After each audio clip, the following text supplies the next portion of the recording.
Hello, എല്ലാവർക്കും നമസ്കാരം. ഞാനിന്ന് എനിക്ക് കഴിക്കാൻ വേണ്ടിയിട്ട് ഇഷ്ടപ്പെട്ട ഒരു വിഭവമാണ് ഉണ്ടാക്കാൻ പോകുന്നത്.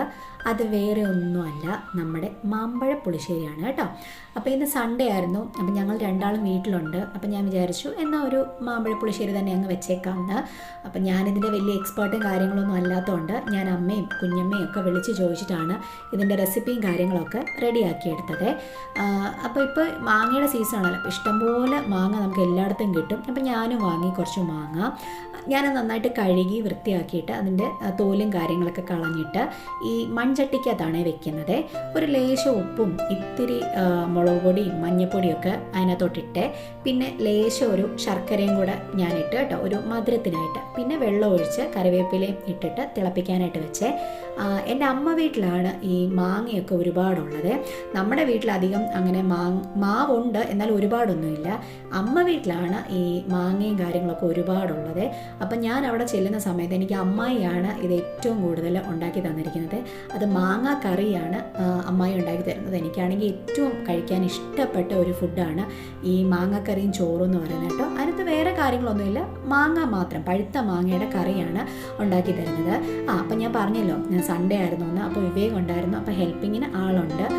വിവേക് തേങ്ങയൊക്കെ തിരുമ്മി തന്നു. അപ്പം ഞങ്ങളിത് അരയ്ക്കാനായിട്ട് വെച്ച്. അരയ്ക്കാനായിട്ട് നമ്മൾ വെക്കുമ്പം കുറച്ച് തേങ്ങയും പിന്നെ ഇത്തിരി ജീരകവും ഒരു 2 കുരുമുളകും പിന്നെ ഒരു 3 പച്ചമുളകുമാണ് ഞാൻ എടുത്തത്. ഇതിൻ്റെയൊക്കെ അളവും കാര്യങ്ങളും നിങ്ങൾക്ക് ഇഷ്ടമുള്ള രീതിയിൽ അങ്ങോട്ടും ഇങ്ങോട്ടും ഒക്കെ മാറ്റുകയും കാര്യങ്ങളൊക്കെ ചെയ്യാം കേട്ടോ. നല്ല വെണ്ണ പോലെ നമ്മൾ അരച്ചെടുക്കണം കേട്ടോ, എന്നാലേ നമുക്ക് അതിൻ്റെ ഒരു ടേസ്റ്റും കാര്യങ്ങളൊക്കെ കിട്ടുള്ളൂ കേട്ടോ. അപ്പോൾ ഞാൻ പറഞ്ഞത് അമ്മ വീട്ടിൽ. അപ്പം ഈ സ്കൂൾ അടയ്ക്കുന്ന സമയത്ത് ഞങ്ങൾക്ക് ഒരു പ്രധാനപ്പെട്ട ജോലി എന്ന് പറഞ്ഞാൽ ഈ മാങ്ങ കഴിക്കുന്നത് തന്നെയായിരുന്നു കേട്ടോ.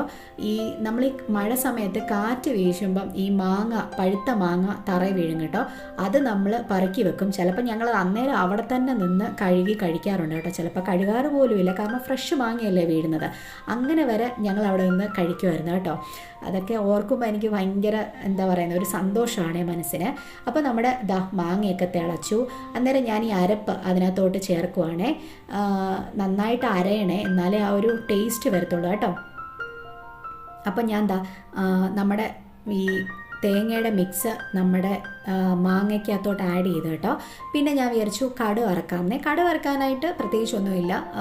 കടുകും പിന്നെ വറ്റൽമുളകും കറിവേപ്പിലയും കൂടെ ചേർത്തിട്ട് കടുക് വറുത്ത് കേട്ടോ. ഇതിനകത്ത് നമുക്ക് തൈര് ചേർക്കണേ. ഞാൻ ഗ്യാസ് ഓഫ് ചെയ്തതിന് ശേഷമാണ് തൈര് ആഡ് ചെയ്യുന്നത്. കാരണം തൈര് ഒഴിച്ചതിന് ശേഷം പിന്നീട് തിളയ്ക്കാനായിട്ട് പാടില്ല. അപ്പം ഞാൻ ഗ്യാസ് ഓഫ് ചെയ്തു, എന്നിട്ടാണ് ഞാൻ തൈര് ആഡ് ചെയ്തത്.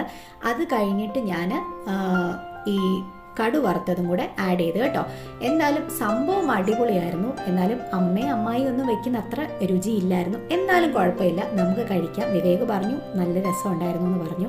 ഞങ്ങൾ വയറ് നിറയെ ചോറ് കഴിച്ചു കേട്ടോ. നല്ലൊരു സൺഡേ ആയിരുന്നു.